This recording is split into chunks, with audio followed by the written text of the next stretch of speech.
सभापती महोदय टीईटीचा हा विषय अत्यंत महत्वाचा. सभापती महोदय, आम्हाला जाणीव आहे सुप्रीम कोर्टाने हा निर्णय दिलेला आहे टीईटीची परीक्षा घेण्यासंदर्भात.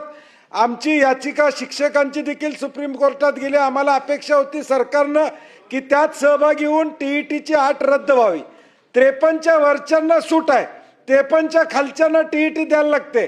आता असणाऱ्या अस्तित्वात असणाऱ्या शिक्षकांनी द्यायची आणि पुढे नोकरी पाहिजे असणाऱ्या शिक्षकांनी सुद्धा द्यायची. सभापती महोदय, एखादी परीक्षा घेत असताना जर ही सुप्रीम कोर्टाने कंपल्सरी केली असेल तर राज्य शासनाची जबाबदारी व्यवस्थित परीक्षा घेण्याची. आज एका बाजूला 13 कोटी जनतेचं भलं करण्याच्या घोषणा हे सरकार करतंय. साधी 6 लाख लोकांची परीक्षाही घेऊ शकत नाही. सभापती महोदय, 6 लाख लोकांची परीक्षा साधी घेता येत नाही ना. आज पुणे म्युनिसिपल कॉर्पोरेशन मध्ये एक पेपर फुटलेला आहे, त्याचं आंदोलन चालू आहे. परवा विद्यापीठामध्ये पेपर फुटले, त्याचं आंदोलन या ठिकाणी चालू आहे. नीट बसून सीबीएसई पर्यंत जिथं जिथं हे पेपर फुटतील तिथं तिथं कोण लागेबंद आहेत, कुणाचे लागेबंद आहेत चौकशी केलं पाहिजे. आणि म्हणून सभापती महोदय, आमचं म्हणणं आहे की सगळी चर्चा या ठिकाणी थांबवावी, याच्यावर विस्तृतपणे सगळ्या सभागृहांना बोलायची परवानगी द्यावी. मला वाटतं विरोध तिकडचे सत्ताधारी देखील मान्य. म्हात्रे साहेब, तुम्हाला मान्य आहे का? मान्य आहे, मान्य आहे का? मान्य आहे सांगा. म्हणजे तुम्हाला मान्य आहे टीईटीचा पेपर फुटलेला? हा, भारती साहेब इथं आहेत. सभापती महोदय, हे कोणी मान्य करणार नाही, हा अन्याय झालेला आहे. त्यामुळे आमची पुन्हा एकदा विनंती आहे की हे सगळं कामकाज बाजूला ठेवावं आणि या पद्धतीनं कामकाज बाजूला ठेवून ह्याची चर्चा व्हावी.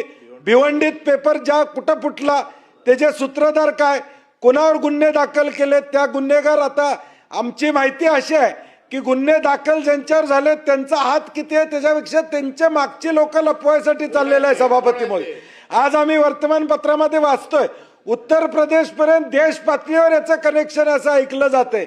सभापती महोदय, आमची विनंती आहे, राज्यात जर विश्वासार्हता निर्माण करायची असेल परीक्षेसंदर्भात, जर विकसित भारत म्हणून तुम्हाला पुढे जायचं असेल तर सगळी चर्चा या ठिकाणी बाजूला ठेवा. याच्यावर वेळ द्या, याच्यावर चर्चा घडू द्या. शिक्षण मंत्र्यांनी उत्तर दिलं पाहिजे की या ठिकाणी तुमच्यावर या ठिकाणी बोर्ड दाखवलं जातंय, तुमच्या डिपार्टमेंटचं हे फेल्युअर आहे. फक्त समोर दिसतात 2-3 लोकांच्यावर गुन्हे दाखल करून चालणार नाही. ह्या सगळ्या प्रक्रियेमध्ये कोण कोण सामील आहेत, त्याच्यावर नेमकी काय कारवाई होणार आहे, हे विस्तृतपणे याची चर्चा सभापती महोदय झाली पाहिजे. त्यामुळे आमची पुन्हा एकदा विनंती आहे की सगळं कामकाज थांबवा आणि याच्यावर या ठिकाणी आपण चर्चा करावी अशी आमची विनंती आहे. टीईटीच्या पेपर फुटीच्या संदर्भामध्ये शांतता ठेवा जरा सभागृहात. अनेक सन्माननीय सदस्य महोदयांनी आपलं मनोगत या ठिकाणी ठेवलेलं आहे. निश्चितपणे आपल्या सर्वांच्यासाठी ही गंभीर बाब आहे. मला वाटतं की ही गोष्ट पण आपण लक्षात घेतली पाहिजे. टीईटीचा पेपर फुटीचा जो काही विषय आहे हा पोलीस प्रशासनाने त्यांना मिळालेल्या गोपनीय माहितीच्या आधारावर स्वतः कारवाई करून हे प्रकरण उघडकीस आणलेलं आहे. मुद्दा क्रमांक 1. सभापती महोदय, या संदर्भातलं विस्तृत विवरण आजच सभागृहामध्ये या ठिकाणी केलं जाईल. या संपूर्ण प्रकाराची चौकशीच्या संदर्भामध्ये माननीय मुख्यमंत्री महोदयांनी SITचं गठन त्या ठिकाणी केलेलं आहे आणि SITच्या माध्यमातून त्या ठिकाणी 4 पेक्षा जास्ती पथक निर्माण करून याचा संपूर्ण चौकशी त्या ठिकाणी केली जाते आहे. आपल्या सर्वांच्या ज्या भावना आहेत, निश्चितपणे वेळ प्रसंगी आवश्यकता पडली तर कायद्यामध्ये सुद्धा आपल्याला काही बदल करावे लागतील का, की जेणेकरून गंभीर आणि कठोर कारवाई, ज्याने कोणी हे कृत्य केलं असेल त्यांच्यावर त्या ठिकाणी कठोर कारवाई झाली पाहिजे. या दृष्टिकोनातही शासनाची त्या ठिकाणी तयारी आहे.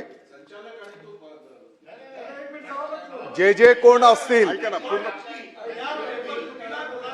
मला वाटतं मंत्री महोदयाचं आपल्या सगळ्या सदस्याचं ऐकले. मंत्री महोदयाचं पूर्ण होऊ दे ना.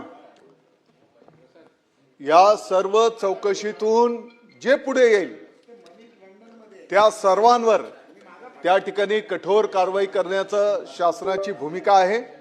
आणि येणाऱ्या काळामध्ये आपल्या सर्वांना माहिती आहे की काय पद्धती असते, कशा पद्धतीने ही परीक्षा संपन्न होते, माननीय सर्वोच्च न्यायालयाचे काय न्याय निवाडा हे आपल्या सगळ्या सभागृहाला माहिती आहे.